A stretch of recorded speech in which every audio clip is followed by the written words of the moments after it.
time to lift your feet and follow me. Boys, follow me. Pick 'em up, put 'em down and follow me. Good morning, Scouts and Scoutmasters. I am Venture Scout Paul Vincent Tirador, or you can call me Manong Paul of Central Philippine University Outfit 346. Today, I will share to you the brief history of Scouting movement and some ideas of it. How Scouting movement started? Let me discuss it. The Boy Scout of the Philippines, or BSP, is the National Scouting Association of the Philippines in the World Organization of Scout Movement. The Scout movement was first introduced in the Philippines last 1910. Scouting activities in the Philippines have been promoted by various organizations such as the YMCA, the Girl Scout of the Philippines, and the Boy Scouts of America. Just 3 years after the birth of Scouting movement and just 2 years after the Boy Scouts of America founded the first Philippine troop were organized by Elwood Stanley Brown, physical director of the Manila YMCA in 1910. In 1912, Elwood Stanley Brown recognized by Baden-Powell as Chief Scoutmaster. So, who is the founder of Scouting movement? He is Lieutenant General Baden-Powell, or Lieutenant General Robert Stephenson Smith Baden-Powell. First Baron Baden-Powell was the first in British Army officer, writer, and he is the founder and first chief of Scouting movement in the world, with his sister Agne of the worldwide Girl Scout movement. Baden-Powell authored the first edition of the seminal work Scouting for Boys, which was an inspiration for the Scouting movement. In 1907, he held a demonstration camp, the Brownsea Island or Scout Camp, which is now seen as the beginning of Scouting. So next, patutungo tayo sa tamang pagbigkas ng batas at panunumpa ng Scout. Ito ay ang mga ideas ng Scout motto, Scout slogan, and the proper na pagbigkas ng Scout Oath and Law. Unahan natin sa pagbigkas ng Scout Oath and Law. Sa pagbigkas ng Scout Oath and Law, lagi nating tandaan na before tayo magbigkas nito ay tayo ay naka-Scout sign. Ito ang tamang Scout sign. Scout, orders from me. Scout, sign. Scout sign. On my honor, I will do my best to do my duty to God and my country, the Republic of the Philippines, to obey the Scout law, to help other peoples at all times, to keep myself physically strong, mentally awake, and morally strength. Scout is trustworthy, loyal, helpful, friendly, courteous, kind, obedient, cheerful, thrifty, brave, clean, and reverent. Baba. Napansin nyo sa pagbigkas ng tamang Scout Oath and Law, ito ay naka-shoulder level or 90 degrees. At kung mapapansin nyo, sa aking mga kamay, meron tayong pointed finger. Itong pointed finger, ito ay malapit sa atin, kaya ito ay tinatawag na duty to ourselves. At itong middle finger, or pinakamataas na finger natin, ito naman ang duty to our God. And lastly, itong malayo sa atin, itong ring finger, ito ay duty to others. At ito namang dalawang to na nagdidikit, ito ay brotherhood. Ang Scout motto natin. Ano ba ang Scout motto mo? Ang Scout motto natin ay laging handa or always prepared. Always prepared. Must be prepared to do your duty to God and country, to other people, and to yourself. Ready for all situations. Learn skills, knowledge for application on various situations. Scout motto is laging handa. Always be prepared. Ano naman ang ating Scout slogan? Ang Scout slogan natin is, do a good turn daily for Boy Scouts, and for Senior Scout is, once a Scout, always a scout, must always remember his different duties to God, to his country, and to other people, and lastly, to himself. A scout is always a scout, at all times, and in all place. Thank you so much. Ayun lamang po. Maraming salamat sa pakikinig.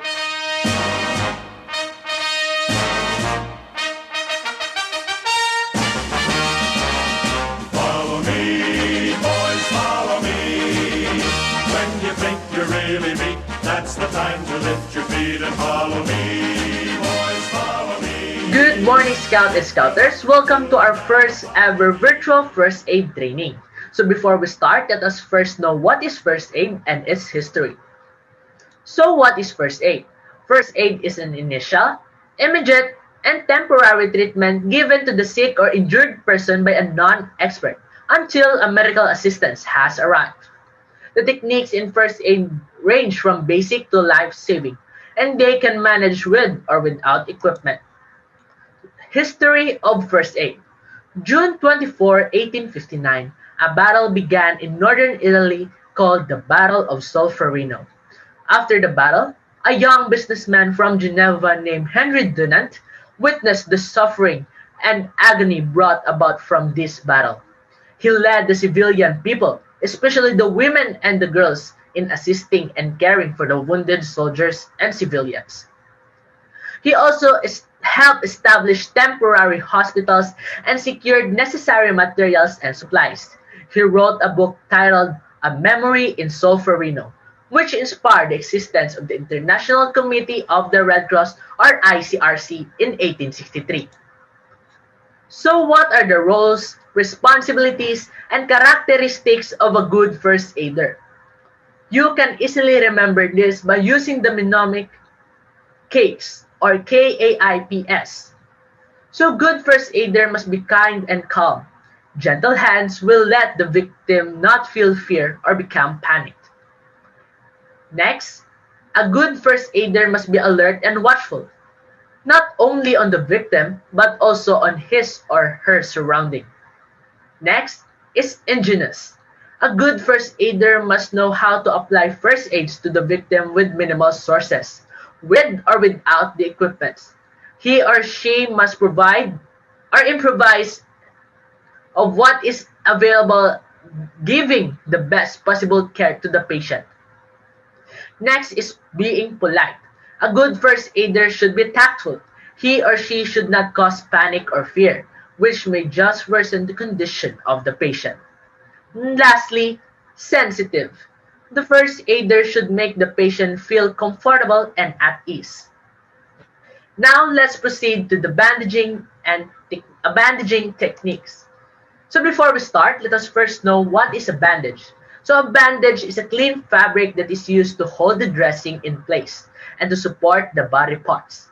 The other purpose of bandage are to control bleeding, to ensure splints, and to prevent movement to the injured body part. Kinds of bandages. First, we have roller bandage. Next, the triangular bandage. Third is the tubular bandage. And lastly, the muslin binder. Now, let's learn some bandaging techniques. So what are we going? So what we need for this activity is your Boy Scout neckerchief. Are you ready? Let's start. So applying a bandage to the hand. Please guys, do everything na andyan na makikita niyo sa screen.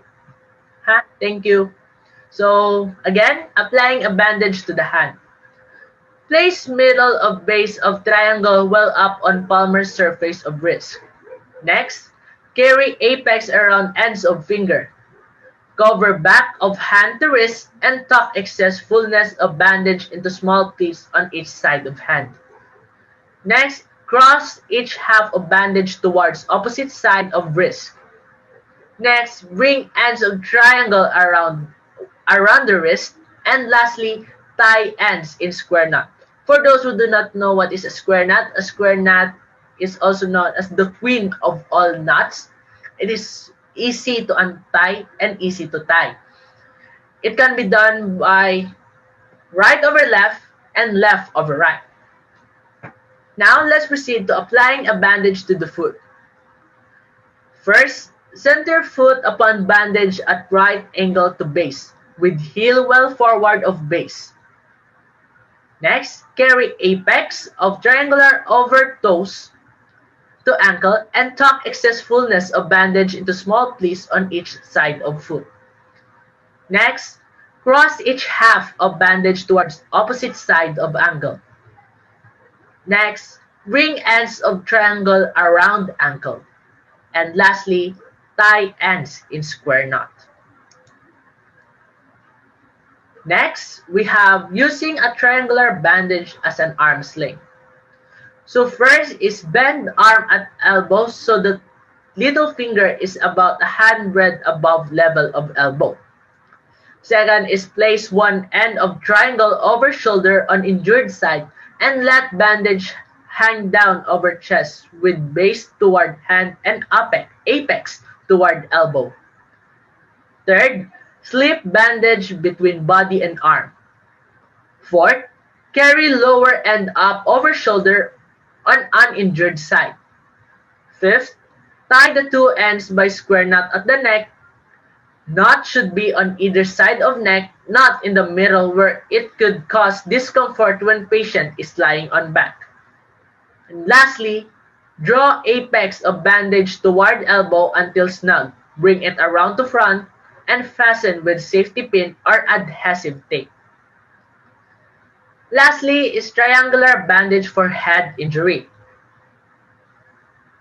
First thing we're gonna do is place middle of base of triangle so that the edge is just above the eyebrows and bring apex backward, allowing it to drop over back of head and bring edge of triangle backward above ears. Next, cross ends over apex at occiput, carry ends around forehead and tie them in a square knot. And lastly, turn up apex of bandage toward top of head, pin with safety pin or tuck in behind cross part of bandage. And that's all for our first aid training. Thank you guys for listening and I hope that you have learned a lot. That's all and see you the next session.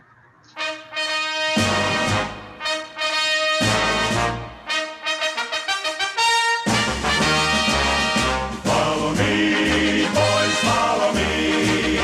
When you think you're really weak, that's the time to lift your feet and follow me. Boys, follow me. Pick 'em up, put 'em down and follow me. Good day, Scout. I am Scout Explorer Joey Beaufort from Outfit 346. Today, I'm going to demonstrate to you how to do the proper attention and tikas na or parade dress. Sa attention, just imagine na nag-hold ka mo sa bananas nyo kamot. See? So, kamagumadang nyo commander yung attention. Ano na? Ang inyo TL, 90 degrees dapat. Kag don't move and don't talk. Nagatalk ko sa bunker because na-demonstrate ko sa sinyo kung paano. So, kaya attention na mo lang na. Dayon, move naman ta sa tikas na or parade dress. Kumagkumad, sa parade dress, gali ang kamot, kaya mo na sa likod. Pag kung naka-parade dress ka mo, hindi ka mo dapat mag-move, kaya basikingan ka mo. And, ang inyong ATL gali is 10 inches apart. So, kung kambal nga, kung naka-attention ka mo, magambal nga tikas na, kamo na. Magambal naman nga sa inyo, commander nga, at is, thank you sir, amo na na yun. At is means the rest, amo na siya. And that's all. Hope na-learn nyo good to siya. And thank you. God bless.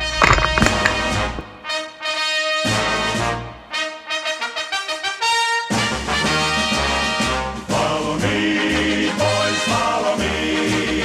When you think you're really weak, that's the time to lift your feet and follow me. Boys, follow me. Pick 'em up, put 'em down. Good morning, Scouts and Scouters of Central Philippine University Elementary School. I am Venture Scout Justin Gerbelangido of Central Philippine University Outfit 346. And today I will be teaching you how to execute a Scout salute. So when do we use the Scout salute?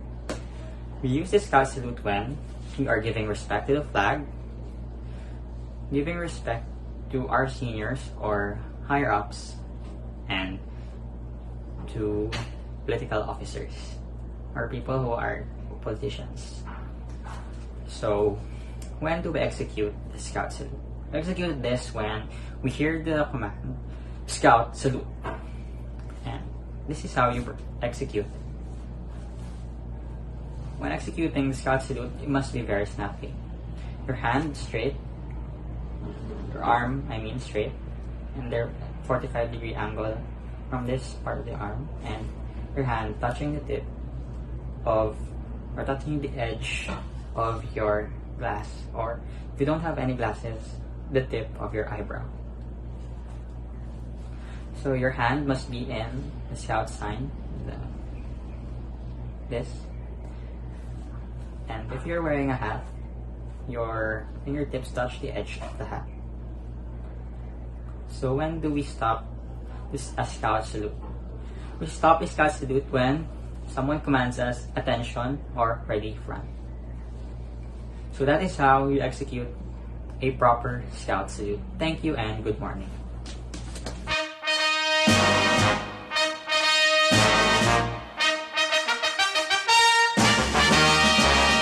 Follow me, boys, follow me. When you think you're really beat, that's the time to lift your feet and follow me. Boys, follow me. Pick 'em up, put 'em down and follow me. Pick 'em up, put 'em down, pick 'em up. There's a Good morning, Scout of Central Philippine University Elementary School. I am Venture Scout Justin Gerbelangido of Central Philippine University Outfit 346, and today I will teach you how to do the 10 basic knots. So in our outfit, we have 10 basic knots which we use for camping and planning competitions and survival camps.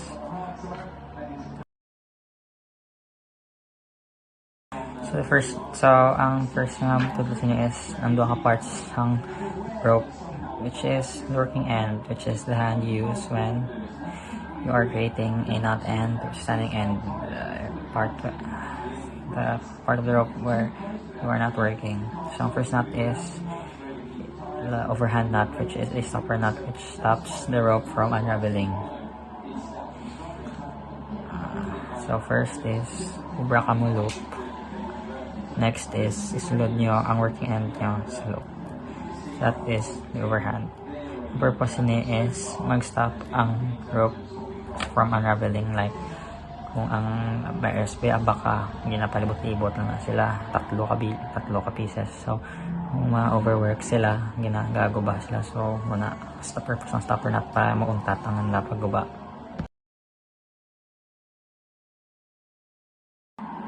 Second is another stopper knot, which is a figure of 8.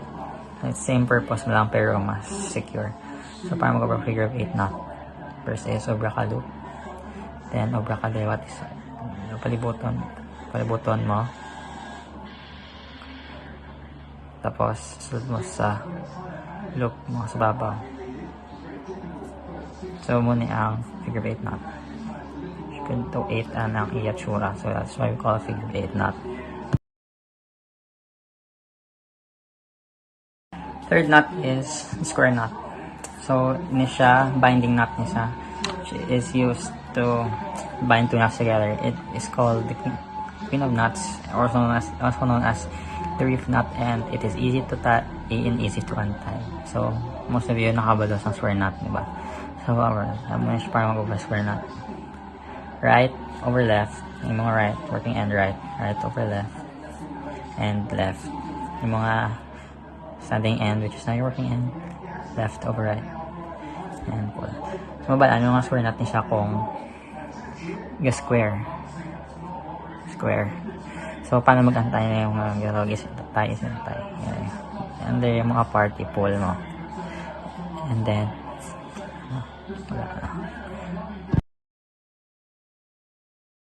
fourth knot is the fisherman's knot, which is another binding knot nga ginagamit sa mga fishermen magtie sang ilang mga lines. So first is sa imo working end, dire obra ka overhand nga ara ang saning end mo sa sulod, kag obrahon mo man siya liwat sa pihak.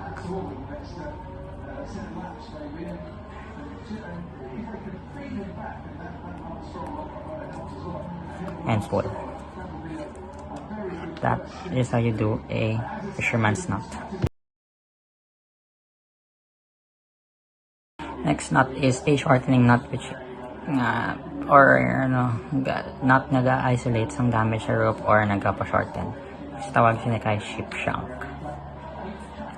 Para mag-over ship shank, first is obra ka loop nga gapagwa ang imo nga left kapagwa. Next is another loop nga ang left naman nagapagwa, ang left sagwa na short naman, left nagwa. Next is ang right naman ang kapagwa sa last mga loop. And then ang center loop mo sudlon mo sa duwa nga loop, pull. And that is how you do or make a ship shank. Next knot is sheet bend. It is a knot, binding knot used to tie two ropes together of an equal sizes. So first is dire sagwa, then palibot. Diba na palibot mo na nagamoy tsura yan. Tapos ang working end mo isulod mo sa dire nga loop, and then pull. That is a sheet bend. Next knot is the bow line, which is a rescue knot used to rescue people. So first is obra ka loop nga ang gapagwa kay ang dire ang sagwa, then gapasulod, then parapos lang ang may story siya. Ang bunny nagwa sa iya nga hole, nakita siyang wall, ginaga siya sang wall, kag nagdibot siya sa kahoy para mapalagyo, kag nagbalik siya liwat sa iya nga hole, full.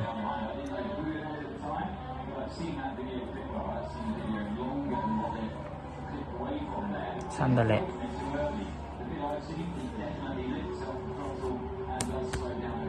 And this is a bow line. Next knot is a hitch, which is used to attach something to an object. So, paano niya bra ang two half hitches? First is palibuton mo sa imong object, then obra ka sang overhand, kag pull, tapos na obra kaliwat isa ka overhand sa dalong, and pull again,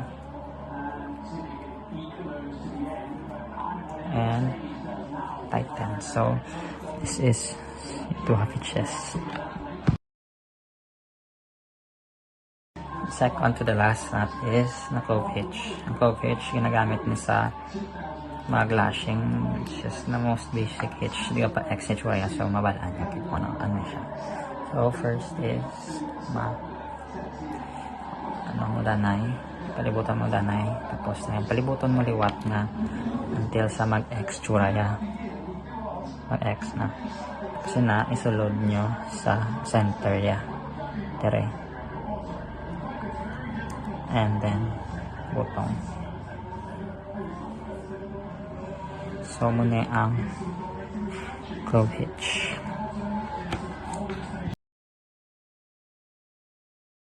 Last is the timber hitch. Ang ginagamit niya siya magdala sang heavy objects. So mag-obra timber hitch is same sa clove hitches nga maobra ko overhand, pero hindi mo pag butungon obra ka pa na mo muna na yung obra ka dyan loop na hasta sa maubos ang mga bilin ng working end. or asta hindi na malapot. And then pull. So may tsura isang timber hitch. For the 10 basic knots, thank you and good morning.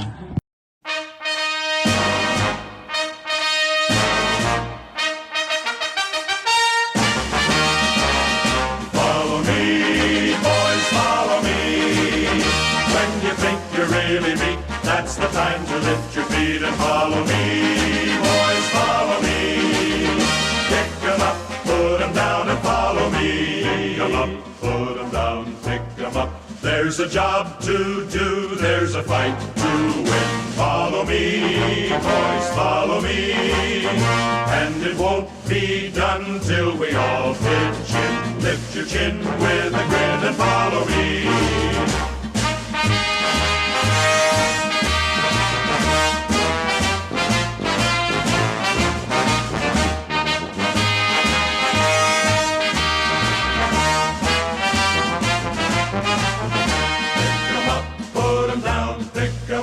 It's a long, long climb, but we've got the will. Follow me, boys, follow me. When we reach the top, then it's all downhill till you drop. Don't stop and follow me. Though the journey's end is beyond our sight, follow me, boys, follow me. If we do our best, then we've done all right. Pack your load, hit the road and follow me.